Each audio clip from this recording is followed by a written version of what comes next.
ಇಂದು ಬೆಳಗಾವಿ ಜಿಲ್ಲೆಯ ರಾಯಬಾಗ ಪಟ್ಟಣದಲ್ಲಿ ಮಾತಂಗ ಮಹರ್ಷಿಗಳ ಜಯಂತಿ ಹಾಗೂ ರಾಜ್ಯ ಮಾದಿಗ ನೌಕರರ ಸಂಘ ಹಾಗೂ ರಾಜ್ಯ ಮಾದಿಗ ವಿದ್ಯಾರ್ಥಿ ಒಕ್ಕೂಟ ಆಶ್ರಯದಲ್ಲಿ ಕಾರ್ಯಕ್ರಮ ಜರುಗಿತು.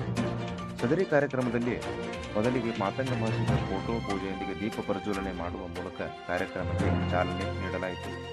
ಕಾರ್ಯಕ್ರಮದಲ್ಲಿ ರಾಯಬಾಗ ತಾಲೂಕಾ ಮತಕ್ಷೇತ್ರದ ಶಾಸಕರಾದ ಸನ್ಮಾನ್ಯ ಶ್ರೀ ಎಂ ಐಹೊಳೆ, ಜೆ.ಬಿ. ನಂದನ, ಎಚ್.ಆರ್. ಭೀಮಾಶಂಕರ್, ಅರ್ಜುನ್ ಜಂಬಗಿ, ಎಂ.ಆರ್. ಹಲಸಂಗಿ, ಬಸವರಾಜ ಸನತಿ ಉಪಸ್ಥಿತದಲ್ಲಿ ಮಾದಿಗ ಜನಾಂಗದ ಉಗಮ, ಮಾತಂಗ ಮಹರ್ಷಿಗಳ ಕುರಿತು ಸದಾಶಿವ ಆಯೋಗ ಮುಂತಾದವುಗಳ ವಿಷಯಗಳ ಬಗ್ಗೆ ಕಾರ್ಯಕ್ರಮದಲ್ಲಿ ಗಣ್ಯರು ಮಾತನಾಡಿದರು.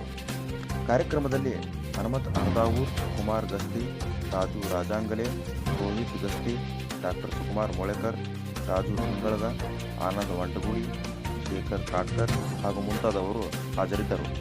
ವರದಿ K1 ಟಿವಿ ಕನ್ನಡ.